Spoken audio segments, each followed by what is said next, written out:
Nosotros queremos construir el socialismo. Nos hemos declarado partidarios de los que luchan por la paz.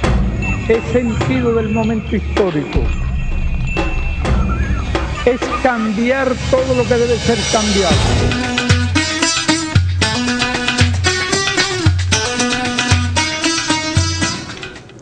Saludos camaradas, usuarios y usuarias, bienvenidos a su programa Escuela de Cuadro. En esta oportunidad, nuestra jornada 144, estaremos desarrollando nuestro programa el día de hoy en base a un texto o al discurso que pronunció el compañero Federico Engels frente a la tumba de Carlos Marx. Este es un texto que, digamos, fue pronunciado el 17 de marzo de 1883 y fue publicado el 22 de marzo de 1883. El programa el día de hoy va a estar participando la compañera Cira Pascual, la compañera Esteis Rodríguez, mi persona es Carlos Rodríguez, y en esta oportunidad contamos con el profesor Carlos Lazo, que nos va a estar introduciendo en el tema, en el debate del día de hoy, nos va a estar orientando un poco en cuáles son esos elementos, digamos, que pueden ser más resaltantes en torno al texto que vamos a abordar el día de hoy, en este caso el discurso de la tumba de Marx. Le damos el derecho de palabra de inmediato al profesor. Bienvenido y bueno, tiene el derecho de palabra. Bueno, muchas gracias primero por la invitación que me han hecho. Y para comenzar me gustaría un poco definir algunas cosas que me parece que están presentes en el texto de este discurso que son importantes resaltar. Por ejemplo, hay un elemento realmente especial que ya parte pues del hecho mismo de la muerte de Marx, que es precisamente la desaparición física de Carlos Marx, que en ese momento pues de esa época significaba una pérdida bastante importante desde el punto de vista intelectual, desde el punto de vista de la comprensión de la realidad capitalista en esos momentos, y además de eso la actividad militante que representó Carlos Marx dentro de toda su vida, y bueno, era como la guía de todo el movimiento obrero mundial en ese momento. Pues ahí estaban representantes de casi todos los países, y después en los días posteriores recibieron telegramas de cantidades de organizaciones revolucionarias del mundo. Entonces, Marx señala, Federico Engels señala ahí pues esa importancia de la muerte desde el punto de vista de la pérdida que significaba y el vacío que iba a representar, pero que de todas maneras había que seguir adelante pues en la lucha revolucionaria. Entonces, a mí me parece que ahí hay unos temas importantes que él señala, pues así como para un poco enunciarlo, para entrar en este debate. Tenemos ahí que Federico Engels señala pues la comparación, porque entre los descubrimientos que había hecho Darwin y todo lo que es el desarrollo histórico y las leyes del desarrollo histórico según Marx, pues entonces él hace una comparación ahí dentro de ese discurso. Otro de los temas, se podría decir los descubrimientos que señala Marx en relación a lo que es el modo de producción, y además de eso la ley fundamental de la plusvalía, que son dos descubrimientos que él señala como elementos más importantes de su obra. Pero además de eso, todo lo que es la incorporación a esa estructura teórica y de comprensión de la realidad social, que es la ciencia, pues la ciencia como el elemento central del proceso del cambio pues de patrones tecnológicos y de desarrollo de la fuerza productiva, que es otro de los temas que trata en ese discurso. Y es decir, la ciencia como fuerza motriz pues de la sociedad y el desarrollo histórico. Además de eso, que es uno de los puntos que a mí me gustaría tratar un poco bastante, que es lo que significa el Marx revolucionario y el Marx organizador y agitador, pues, y escritor, y el que realmente va desarrollando, como decir, dentro de los procesos históricos que se van presentando, siempre generalmente hace un análisis de eso y lo pone a la disposición de toda la clase obrera europea para un poco seguir y desarrollando todo lo que, por un lado, la teoría de la revolución, y por otro lado las tácticas políticas necesarias para la clase obrera para llegar a derrocar a la burguesía, que según toda su vida pues su objetivo era, y todo lo que él escribe, su objetivo era derrocar a la burguesía para desarrollar una sociedad comunista, pues, que es el objetivo último de todo lo que es la revolución, pues en todo lo que es el sentido, pues la teoría de Marx. Profesor, vamos a leer una cita, pero yo creo que también sería bueno resaltar el hecho de que la relación entre Marx y Engels fue una relación muy estrecha, de amistad, de camaradería y además de compartir procesos revolucionarios, de compartir procesos organizativos. Entonces, este discurso de Engels es un discurso que, además de plantear algunos de los elementos esenciales del desarrollo de Marx, también emergen los afectos de la camaradería y de la convivencia entre los revolucionarios. Y ahorita podríamos entonces quizás ir al primer tema, abordando el texto. Sí, yo tengo acá la primera cita para irnos introduciendo en el texto, donde Engels plantea: así como Darwin descubrió la ley del desarrollo de la naturaleza orgánica, Marx descubrió la ley del desarrollo de la historia humana. El hecho tan sencillo, pero oculto bajo la maleza ideológica, de que el hombre necesita, en primer lugar, comer, beber, tener un techo y vestirse antes de poder hacer política, ciencia, arte, religión, etcétera, que, por tanto, la producción de los medios de vida inmediatos, materiales y, por consiguiente, la correspondiente fase económica de desarrollo de un pueblo o una época, es la base a partir de la cual se han desarrollado las instituciones políticas, las concepciones jurídicas, las ideas artísticas e incluso las ideas religiosas de los hombres, y con arreglo a la cual deben, por tanto, explicarse y no al revés, como hasta entonces se había venido haciendo. Profe, ¿cómo podemos desarrollar este primer descubrimiento que plantea Engels, hizo Marx, que entonces le da un vuelco al análisis del devenir de la historia, como lo estábamos haciendo hasta ese momento los seres humanos? Bueno, mira, hay una cosa que voy a retomar la palabra de Sila, en el sentido de que ahí es donde está, en esta cita que tú acabas de leer, está realmente la síntesis de la amistad esa entre Karl Marx y Federico Engels, porque esto es la ideología alemana, un texto que escribieron los dos, pues. Entonces, es una cuestión impresionante, porque esa relación que hubo desde el punto de vista político y desde el punto de vista intelectual produjo este portento, pues esta manera de abordar la sociedad, porque eso es otra cosa. Que aquí lo que está presente realmente, fíjense, como en la cita que tú acabas de leer, es cómo a partir de la producción y las relaciones que establecen los hombres en esa producción es que se produce toda la comprensión de la sociedad por parte de los que participan en esa producción, porque eso es lo que está presente ahí, es decir, la interpretación de la sociedad está en función del lugar que se ocupa en la producción. Eso es una visión que además es una visión desde la producción, desde el trabajo, porque eso es otro de los elementos centrales de esta teoría, que esto no es una teoría de la sociedad neutra. Esta es una teoría de la sociedad desde una perspectiva de clase, es decir, es partiendo del proceso productivo, de la producción, desde el punto de vista del trabajo, es donde se aborda todo el proceso social, pues. Podríamos señalar que de otra manera sería desde la perspectiva de los dueños de los medios de producción.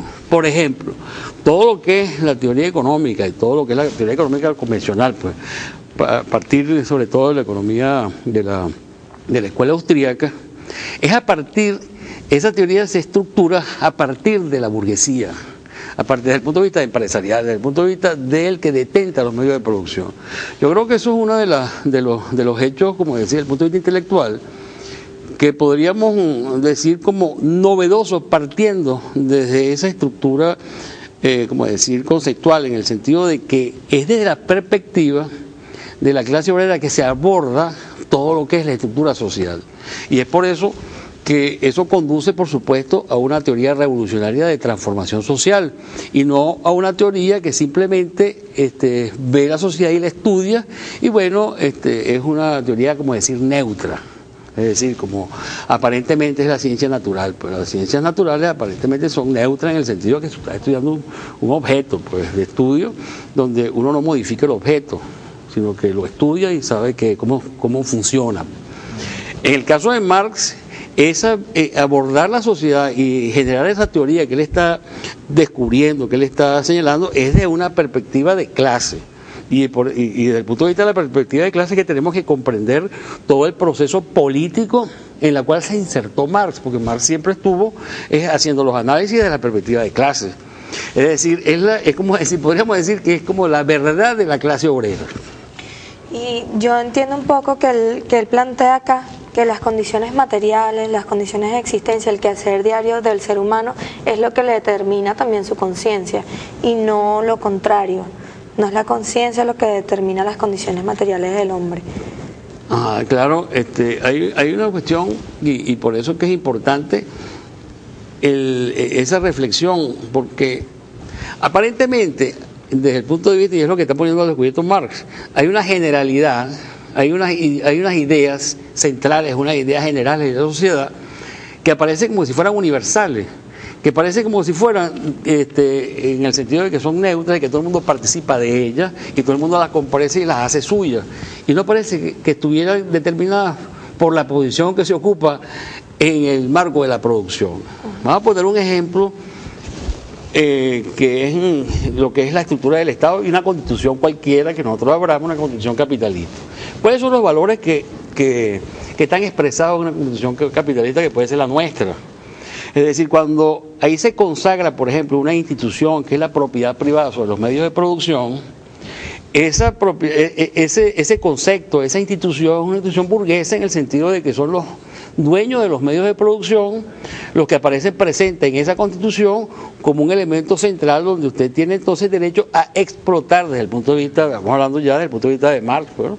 O sea, ya en esa constitución se consagra la explotación del hombre por el hombre, como si fuera natural, pues, es decir, todo el mundo comprende eso así y todo el mundo lo acepta y todo el mundo va a trabajar contento a las empresas y a la fábrica. ¿Por qué? Porque bueno, le van a pagar un salario con el cual va entonces él a mantenerse vivo, pues va a ir a comprar todo lo que necesita para mantenerse vivo él y su familia. Entonces, pero eso lo aceptan como si fuera natural, pues. Entonces, eso significa que ese valor, la propiedad privada sobre los medios de producción, aparece presente en toda la sociedad completa. O sea, todos los hombres piensan que eso es muy bueno, pues, y todos quisieran tener un medio de producción para explotar a otro, pero eso se hace como natural. Entonces quiere decir que los valores que están expresados en esas constituciones, que a su vez son la organización, que es la organización del Estado, ahí aparece presente valores generales que se asumen como si fueran de toda la sociedad, y por eso es que se encubre todo lo que son las relaciones de clase.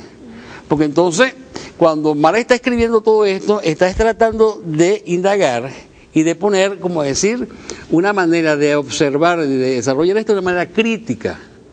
Por eso es una manera crítica de ver el capital, ver las relaciones capitalistas, porque yo estoy entonces ahora viendo desde la perspectiva de la clase obrera, que eso no son valores universales, que son valores de una clase social.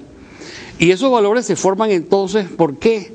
Porque se están formando dentro de una estructura donde existe un Estado y existe una constitución que tiene su origen. ¿Su origen dónde? En la lucha de clases, que es lo que está él describiendo inclusive en la ideología alemana.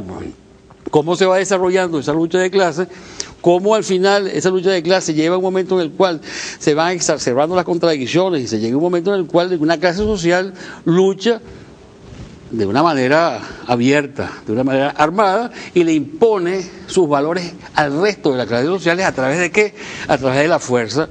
Y la fuerza se expresa, que inclusive Hans Kelsen, que es un teórico del Estado de la burguesía, de derecho, habla también de que la fuente del derecho es la fuerza. Es decir, es sobre la base de la fuerza que se estructura entonces una norma jurídica y un Estado. Profe, yo tenía una pregunta y quizás un pequeño aporte. Después de hacer mi pequeño aporte, iremos a un corte y lo retomaremos de vuelta. En la cita que leía la compañera Thais, habla estableciendo una suerte de relación entre Darwin y Marx, ¿no?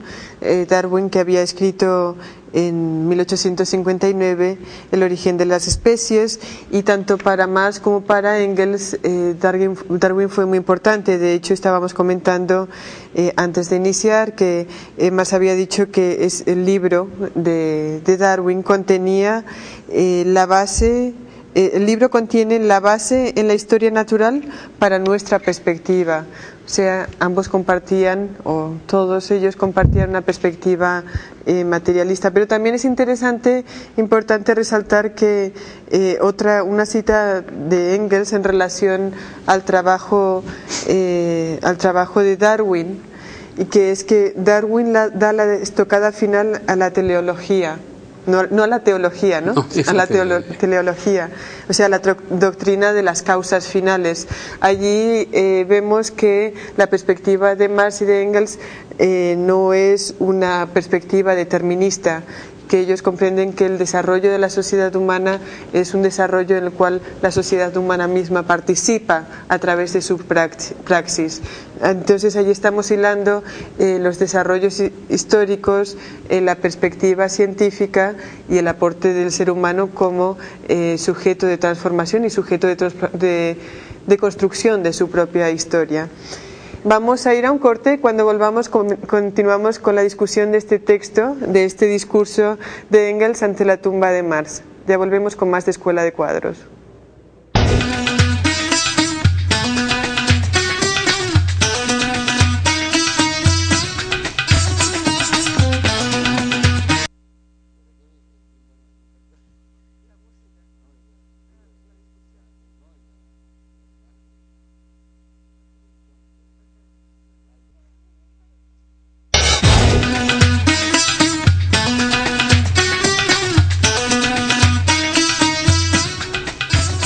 Estamos de vuelta con su programa Escuela de Cuadros y estamos trabajando con el profesor Carlos Lasso un discurso de Engels, el discurso de Engels ante la tumba de Marx. Y antes del corte, profesor, mencionábamos que hay un elemento que trabaja Engels en el texto, que es la relación entre Darwin y Marx. Concretamente, lo que yo quería tomar es el elemento latente de la praxis del ser humano en la construcción de su propia historia, o sea, la perspectiva no determinista y la comprensión que desarrollan en su teoría Marx y Engels de que el ser humano, a través del trabajo, etcétera, construye sus propias condiciones de vida y su propia historia. Sí, la base central pues es ese precisamente que usted acaba de mencionar, que es el trabajo, pues, es decir, la transformación que hace el hombre de la naturaleza, y para hacerlo lo hace en forma colectiva, pues en la cooperación de productores. Claro, eso hace que el hombre ya comience a depender, como siempre, de la naturaleza, que es la que le va a proporcionar los medios de vida y los instrumentos de trabajo. Eso es una cuestión que, como es decir, parece como si fuera natural, porque es obvio, pues, o sea, todo el mundo sabe que eso es así, porque todo el mundo tiene que trabajar y tiene que transformar la naturaleza, etcétera. Pero eso no se había puesto hasta Marx no se había puesto de una manera visible desde el punto de vista dentro del campo de la historia. Pues había habido Hegel, que tenía alguna referencia a esto, pero Marx es el que hace una reflexión realmente de cómo se va a transformar la naturaleza y cómo el hombre se transforma transformando la naturaleza, y va construyendo no solamente los objetos por los cuales él va a vivir, sino que va construyendo también teorías sobre esos objetos, va construyendo teorías sobre las formas en las cuales se organiza. Entonces eso significa una praxis, eso es lo que llamamos praxis, que esa manera en la cual la práctica se hace reflexión y se produce entonces toda una cantidad de objetos culturales e ideas de la cultura, ideas sobre sí mismo y sobre la sociedad, es lo que llamamos praxis, y eso se llama la naturaleza praxeada, pues, es decir, es reflexionada, es construida y reconstruida constantemente para que el hombre vaya formando su propia historia, y la hace en forma colectiva. No existe la posibilidad de que un hombre tenga una acción solitaria, pues Robinson Crusoe no existe en la sociedad, solamente existe la sociedad en función de los demás, pues nosotros todos estamos cooperando entre sí, aun cuando aparezca la ideología, que es lo que hace precisamente individualizar a la gente. Es decir, la gente no se da cuenta que pertenece a un campo colectivo de sujetos. Eso no aparece presente ni siquiera en la gente que trabaja en conjunto. Usted, cuando va a una empresa o cuando está trabajando con sus propios compañeros de trabajo, no los ve como formando parte de un campo colectivo, sino ¿por qué? Porque tú tú sabes que estás trabajando con el otro porque eso pasa primero por el jefe o por la estructura o por el capital. Pues hay un elemento unificador que está fuera de ti y tú no te ves reflejado en el otro, pues el otro para ti desaparece. Profe, uno de los elementos que aporta Engels es el desarrollo de Marx en la teoría económica. Creo que tú tenías un aporte o una cita en ese sentido. Sí, la cita dice lo siguiente: Marx descubrió también la ley específica que mueve el actual modo de producción capitalista y la sociedad burguesa creada por él. El descubrimiento de la plusvalía iluminó de pronto estos problemas, mientras que todas las investigaciones anteriores, tanto de los economistas burgueses como de los críticos socialistas, habían vagado en tinieblas. Digamos, Engels aquí puntualiza digamos, el tema económico como un elemento, un aporte central de Marx a la teoría de los explotados. Entonces, nos gustaría su valoración, profesor. Sí, bueno, mira, ahí hay una cosa bien importante, porque ese es el elemento central de lo que mueve la sociedad capitalista, pues en este caso, porque es la plusvalía, pues ese excedente que se genera pues dentro de la explotación capitalista. Y ese es el centro de todo lo que es la organización capitalista y todo lo que es la racionalidad del capitalista, que es la producción de plusvalía. Ahora, ¿qué significa la producción de plusvalía? Porque ese es otro, como decir, ese descubrimiento que lo hace Marx casi en la crítica con todo lo que son los economistas de su época. Inclusive, es decir, los economistas para Marx no entendían que de dónde sale esa parte del valor que se apropia el capitalista y forma el beneficio capitalista, pues forma la plusvalía capitalista. Eso no era comprensible para la forma en la cual se había tratado el problema del excedente, de esa plusvalía. David Ricardo habló de eso también, pues. Pero hay un concepto que es el que introduce Marx para poder explicar qué es el concepto de fuerza de trabajo. El concepto de fuerza de trabajo es un concepto que, es decir, que realmente aclara el problema. Porque cuando te contratan, cuando no lo contratan por un trabajo. Eso es lo que decían los economistas generalmente. Bueno, a una persona la contratan por un trabajo. Es decir, cuando tú hablas del trabajo, entonces a ti te pagaban el trabajo que tú hacías. Es decir, no había una diferencia, pues siempre llegabas al mismo que el trabajo, entonces te pagaban a ti realmente lo que tú hacías, lo que te pagaban tu trabajo. O sea, que no había manera de conseguir un excedente, pues cuando te pagan el trabajo. Entonces resulta que para este señor, para Marx, inventa el concepto, o descubre el concepto más bien, de fuerza de trabajo. ¿Y qué significa el concepto de fuerza de trabajo? Significa ya desplegado como concepto, también está desplegado del hombre mismo. Es decir, la fuerza de trabajo es el hombre mismo, ¿no? Es decir, es el obrero en movimiento, pues, transformando la materia prima que le entrega el capitalista para que la transforme. Ahora, él está desplegando una fuerza humana, pues, de trabajo, o sea, todo lo que es el gasto de músculo, todo lo que es la capacidad, todo lo que es decir, la voluntad del obrero y la imagen del obrero que sabe cuál es el producto que va a construir. Pero al mismo tiempo, esa voluntad o esa imagen o ese proceso de conocimiento de cómo se construye, es al mismo tiempo la apropiación que él hace de esa voluntad del obrero que la tiene el capitalista, que es el que va a organizar toda la producción. Entonces él expropia esa voluntad y pone al obrero a trabajar, a hacer lo que él quiera, ¿no? Ahora, ese gasto de fuerza de trabajo que va desarrollando ahí se transforma en ¿qué? Se transforma en salario. Es decir, el salario viene a ser entonces el precio de esa fuerza de trabajo. O sea, que al obrero no le pagan el trabajo, sino le pagan su fuerza de trabajo. Entonces, esa diferencia entre el concepto de trabajo y el concepto de fuerza de trabajo es lo que le da una fuerza fundamental al concepto de plusvalía. ¿Por qué? Porque cuando el obrero va trabajando y va gastando su fuerza de trabajo, él va recibiendo un salario por el gasto de la fuerza de trabajo. Entonces, la fuerza de trabajo en este sentido es la mercancía que porta el obrero, porque como para Marx, todo lo que es en la sociedad capitalista es un inmenso arsenal de mercancías, como lo señala el primer toma del Capital. Entonces, pero una de esas mercancías es la fuerza de trabajo, que es la que porta el obrero, pues. Y esa mercancía tiene un precio en el mercado de la fuerza de trabajo, y que se llama salario. Ahora, para la determinación del precio ese de la fuerza de trabajo, ¿a qué recurre Marx?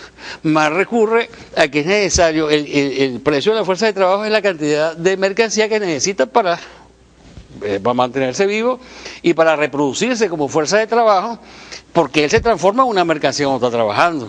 Una mercancía que además, cuando él desarrolla el producto, ese producto no le pertenece, aun cuando él es el que lo hace. Porque ese le pertenece al propietario de los medios de producción y al que te puso la materia prima para que la transformara. En ese sentido, entonces tú enajenas ese objeto, pues ese objeto no te pertenece. Pero como tú eres la fuerza de trabajo mismo, tú estás enajenado también, porque es un proceso de actividad de enajenación pues, constante, porque tú no te perteneces, o sea, nada te pertenece, ni tú mismo te perteneces, te desdoblas, porque ya eres una mercancía que ya no te pertenece a ti mismo.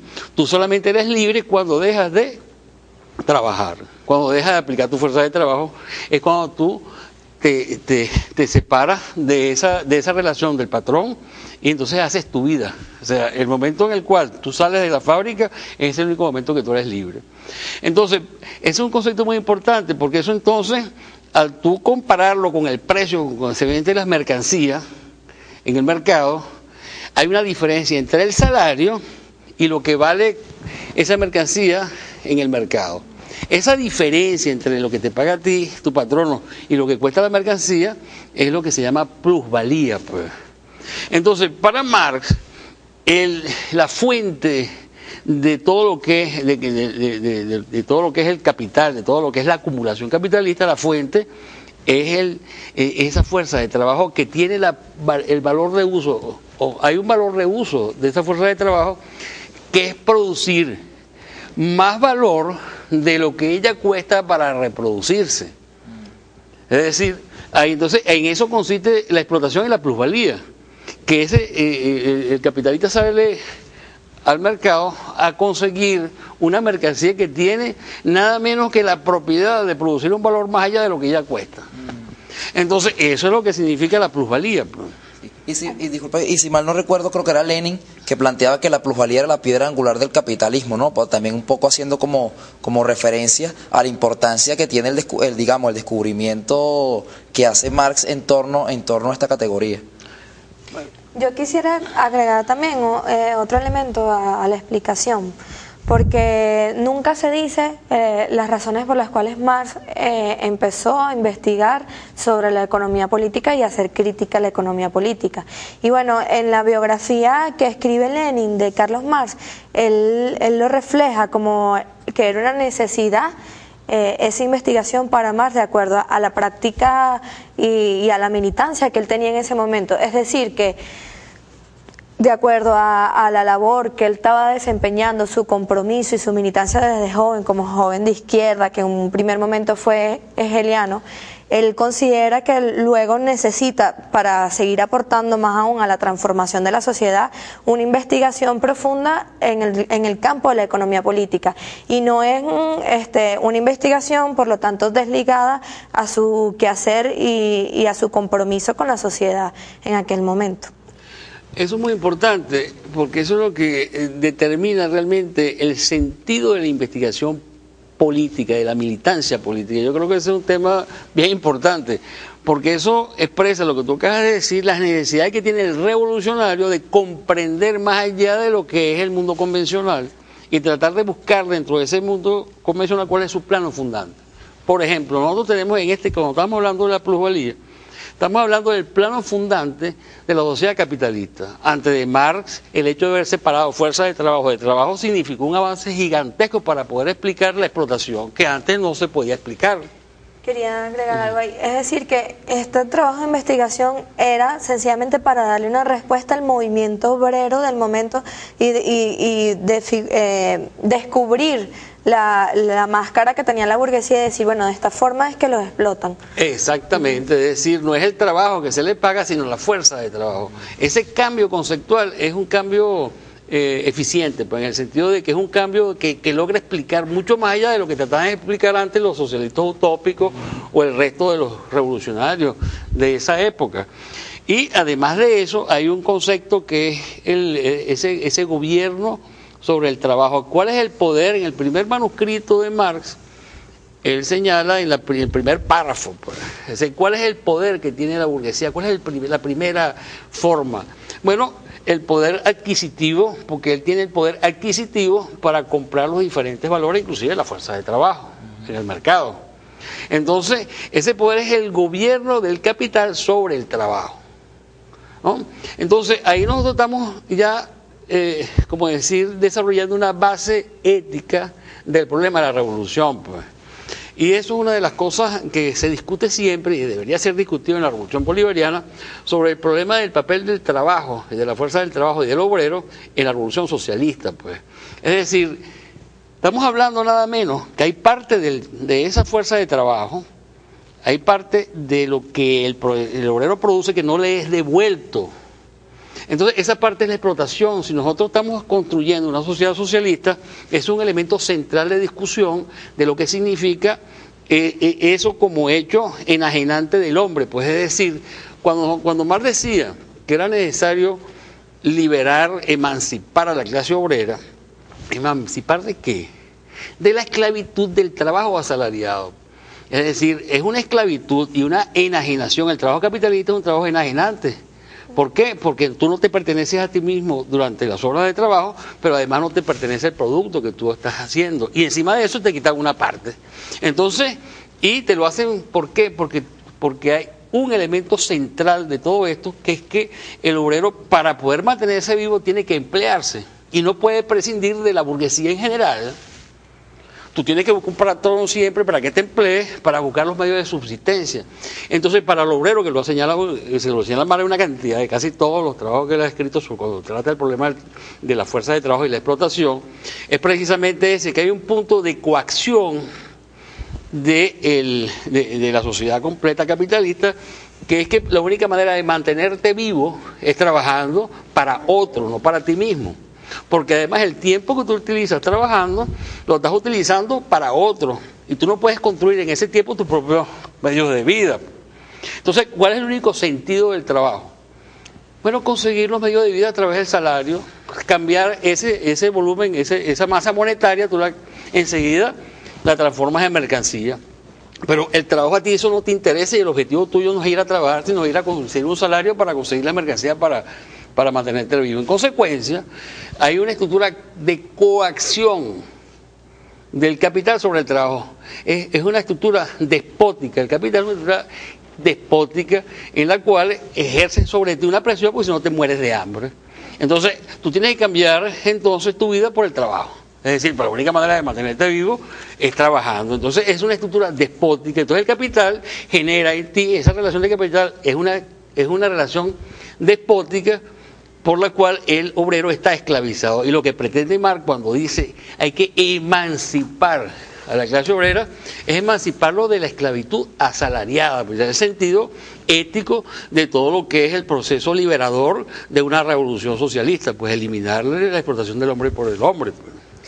Sí, entonces veríamos retomando el tema del fetichismo, que es el que viene trabajando usted, que es una categoría relacionada con la experiencia, ¿no? Que es una categoría con la experiencia de la explotación capitalista, que es una categoría que no es fetichista, que está relacionada con la sociedad, con las categorías sociales. Eso es algo importante. En el próximo segmento retomaremos algo que ya mencionaba la compañera Thais, que es el Marx como revolucionario. Usted viene también trabajando la relación entre los desarrollos teóricos y la investigación de Marx con su propia práctica revolucionaria, con su propio objetivo de generar condiciones en el análisis de la realidad para la revolución. Entonces, cuando volvamos, nos centramos en ese Marx revolucionario, ese Marx que tenía una lucha como organizador, que participa en las luchas y que es un organizador de la clase obrera. Más de este texto en Escuela de Cuadros cuando volvamos en el siguiente segmento.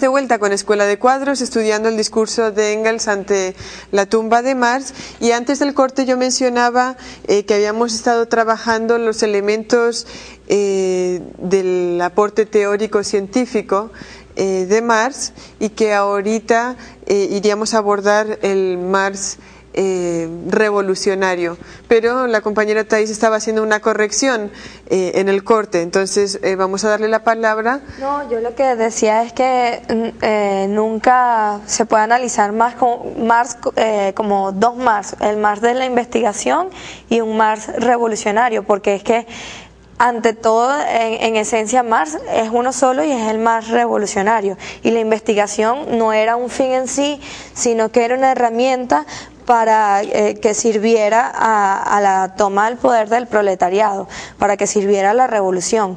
Y eso siempre se reflejó en la historia del Marx. Por ejemplo, hablábamos del documento del Manifiesto del Partido Comunista, que era una tarea militante que asumieron Carlos Marx y Federico Engels para hacer una propuesta y un programa de lo que sería el gobierno de la clase obrera, pues, para derrocar a la burguesía.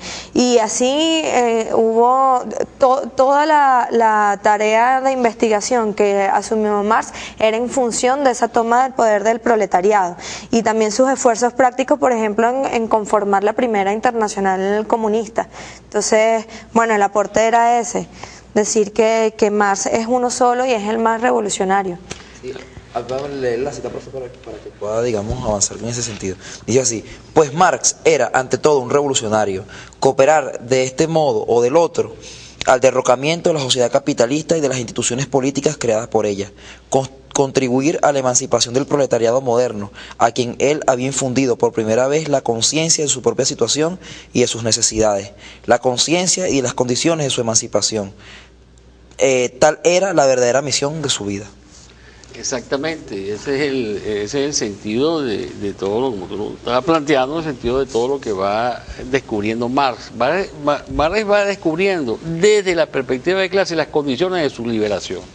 Entonces, esas condiciones de liberación de la clase obrera están determinadas, por supuesto, por una serie de condiciones objetivas que están establecidas en el caso pues que está estudiando Marx, en una sociedad capitalista. Pues entonces, ¿cuál es la racionalidad de la sociedad capitalista? Y es lo que investiga Marx. ¿Por qué? Porque su objetivo es estructurar una sociedad más justa, pues. Es decir, Adam Smith investigó lo que era la riqueza de las naciones, ¿no? Hay una parte que es obvia en la sociedad medieval, antes que llegara el capitalismo.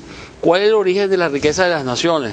Bueno, España llegó a América Latina, destruyó, aniquiló a los aborígenes de América Latina y saqueó todo lo que era la riqueza y se lo llevó para allá, pues el oro. Entonces, es fácil determinar cuál es el origen de la riqueza de los españoles en ese momento. ¿Por qué? Porque, bueno, el saqueo, pues, el saqueo de todas las riquezas y después transformado en metales preciosos, etcétera, en orfebrería.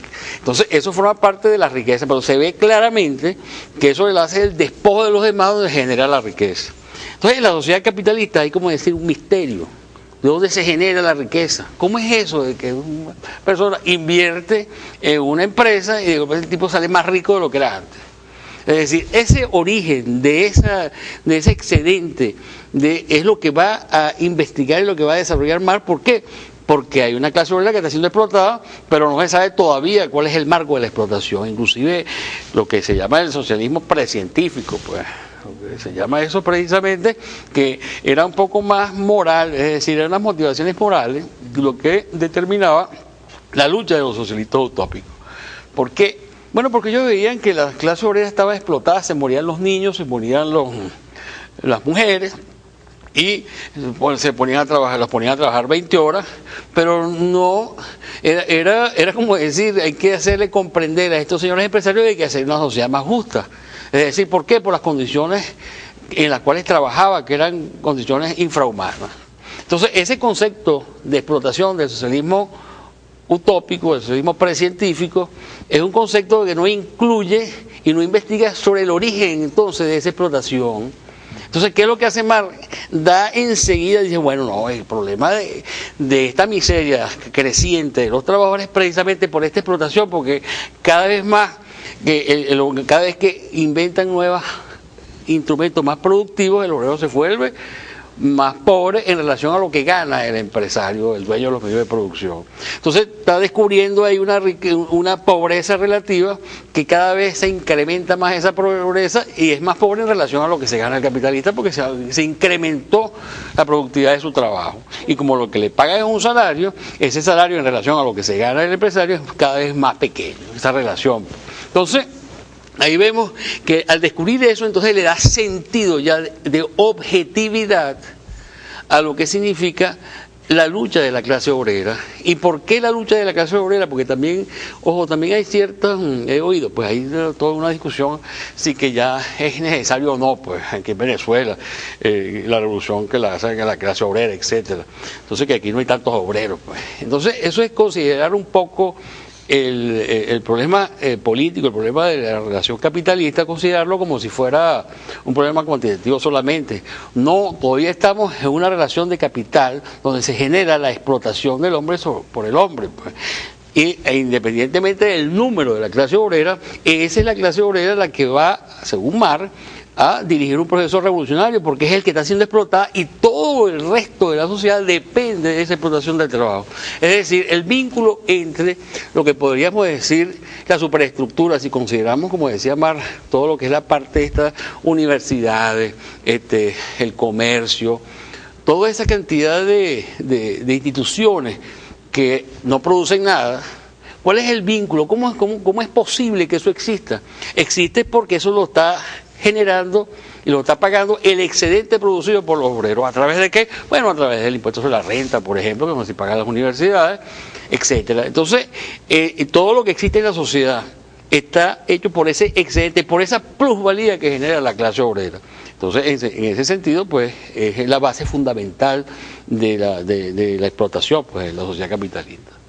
Pero retomando un poco lo que decíamos antes, de que no es una investigación con el fin en sí mismo, sino que es para la liberación, y lo que usted habla de la clase obrera, entonces planteamos que la teoría de Marx no es una teoría para estudiarla en las universidades, sino que es una teoría para que los obreros lo estudien, pero no nada más los obreros, porque entonces en una revolución como la venezolana, el sujeto histórico se amplía y es para que lo estudien los campesinos, las amas de casa, los estudiantes, es para que la estudie el pueblo en general y sirva como una herramienta para la transformación. Entonces, por supuesto que la teoría de Marx sigue siendo, y ahora más que nunca es vigente para una revolución como la nuestra, pues.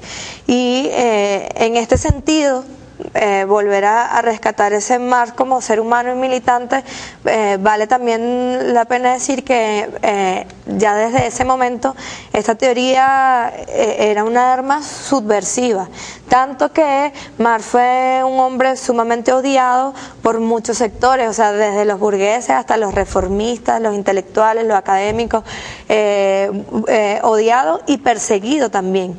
Entonces, y que a pesar de todo eso, él podía avanzar y tener esa insistencia en la investigación, a pesar de las condiciones de pobreza que durante largo tiempo también tuvo que vivir.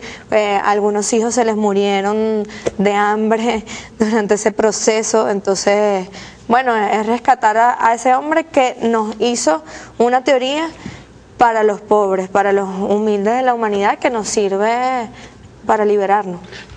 Sí, y allí también para, digamos, para aportar otros elementos que ya surgen en el texto en cuanto a la práctica y al compromiso profundo que tenía Marx por la revolución. Bueno, Marx participó en una revolución, en la de 1848-49, participó directamente, pero además escribió folletos de lucha, escribió múltiples artículos analizando diferentes realidades. Y bueno, algo que seguro que usted va a profundizar sobre ello, fue cofundador con Engels y con otros revolucionarios, pero ellos los fundamentales de la Asociación Internacional de los Trabajadores, lo que hoy día conocemos como la Primera Internacional. Entonces allí vemos cómo se hila su aporte teórico en los escritos, como por ejemplo los folletos de lucha y los grandes volúmenes como El Capital, cómo eso se vincula con una práctica concreta. Por no mencionar, por ejemplo, también todo su apoyo a la Comuna de París, etcétera. Sí, claro, y ahí es donde está realmente el sentido de las cosas lo que tú acabas de decir, está ahí. Y lo que tú estás señalando de que es un resultado, es decir, todo lo que es el subproducto, todo lo que es la investigación y todo lo que podemos conocer de Marx, es precisamente por ese deseo de transformación de la sociedad y el encuentro, y como siempre he dicho, desde la perspectiva de la clase obrera, que eso es una cuestión que no hay que dejar de por medio, de lado, es desde la perspectiva que construye toda su teoría.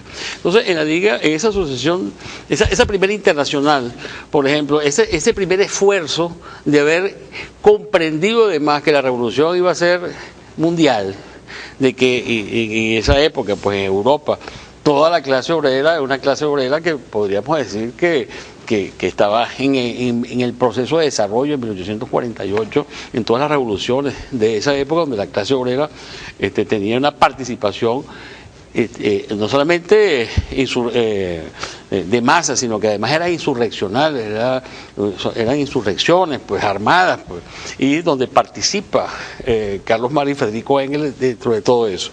Entonces, no solamente eso, su estructura teórica, que como tú lo estabas señalándote ahí, lo había escrito para la clase obrera y para que la clase tuviera conciencia de que ellos son la única clase revolucionaria, porque hay que entender que Marx, o comprender que Marx escribe eso y descubre que la única clase revolucionaria dentro del capitalismo es la clase obrera. Es decir, si eso no se comprende, no se comprende entonces por qué es necesario que la clase obrera tome una participación de vanguardia de una transformación social. Es decir, y porque esa clase es revolucionaria según Marx, y por eso hace todo el esfuerzo que hizo Marx en todo lo que fueron las organizaciones políticas y lo que escribió la clase obrera, es precisamente para que la clase obrera tenga conciencia de su papel revolucionario como única clase revolucionaria, independientemente de la conciencia que tenga de sí misma. Es decir, cuando los obreros vayan a trabajar sin la conciencia que son la clase obrera revolucionaria, ellos son la clase obrera revolucionaria. Pues eso es una cuestión que hay que comprender, los revolucionarios tienen que comprender de una manera exacta eso, porque eso es lo que va a generar precisamente todo lo que es la táctica política para enseñar a la clase obrera a que ella es la clase revolucionaria por excelencia, que es la única que hay. Ahora, la transformación esa que está planteando Marx, y por eso desarrolla todo ese conjunto de organizaciones, es para comenzar a desarrollar una táctica de alianza con otras clases que son clase secundaria, la clase campesina, por ejemplo, y por otro lado, ahí todo lo que llama Marx el lumpen proletario, que también es una fuerza social que fueron los desclasados que participan ¿desde qué punto de vista? Desde el punto de vista político y militar, porque hay que entender a Marx, es decir, lo que él está escribiendo llega, como decir, a la esencia del problema, al problema central que es la explotación. Después, todo lo que él va desarrollando como modelo de cambio de modo de producción, que lo hace sobre la base de lo que significa el desarrollo de la fuerza productiva, de la ciencia, que tú estabas señalando, Carlos, de la ciencia y la tecnología, que es un proceso, que es una fuerza revolucionaria y de cambio en la sociedad, porque eso es lo que va desarrollando. ¿Qué cosa? Se va incrementando la productividad del trabajo, pero al mismo tiempo va incrementando la explotación del hombre sobre el hombre y va transformando al obrero en un ser cada vez más explotado. Ahora, ese proceso de desarrollo de los instrumentos de trabajo y de la tecnología, el incremento de la productividad, llega un momento en el cual ya no se soportan dentro de esa estructura de relaciones de capital. Por ejemplo, ¿qué es lo que estamos viendo actualmente en la sociedad mundial? Bueno, que se está transformando ese capital variable, el salario, lo que era salario se transforma en máquina. Es decir, ahorita estamos viendo plantas robotizadas. Pues. Eso significa que en esta etapa del capitalismo se está expropiando la única mercancía que tiene el obrero para vender, que es la fuerza de trabajo. Entonces, eso se le expropia al obrero y se transforma en máquina. ¿Qué está ocurriendo ahí? Que está disminuyendo entonces parte de la sociedad, del dinero que corre en la sociedad, que es el salario.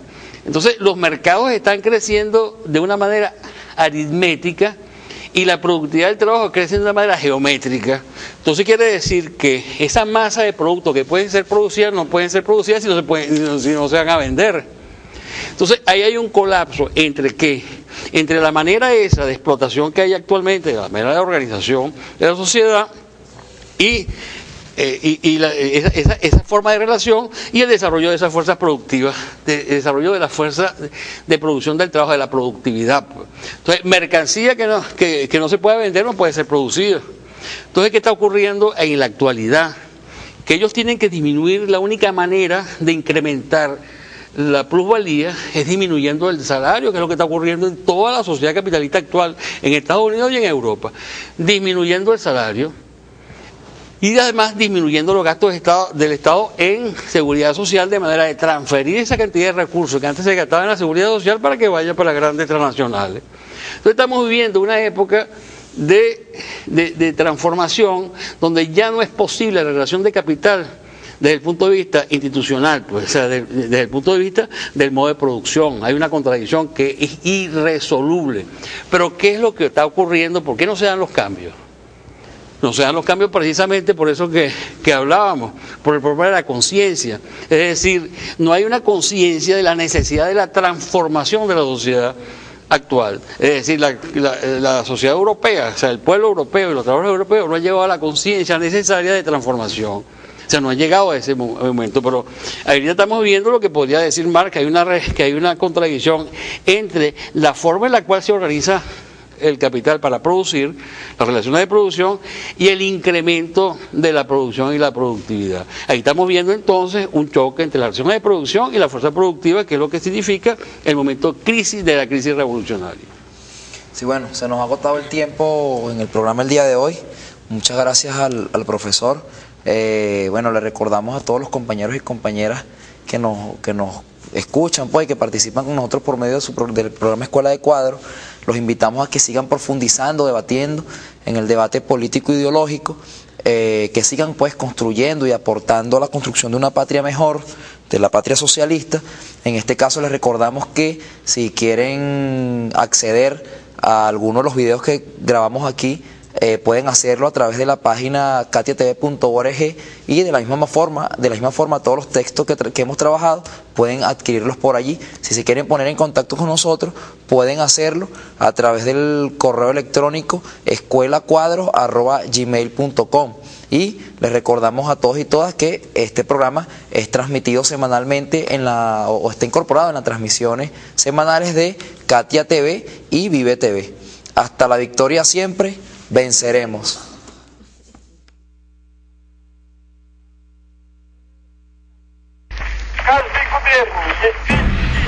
Nosotros queremos construir el socialismo. Nos hemos declarado partidarios de los que luchan por la paz. Es sentido del momento histórico. Es cambiar todo lo que debe ser cambiado.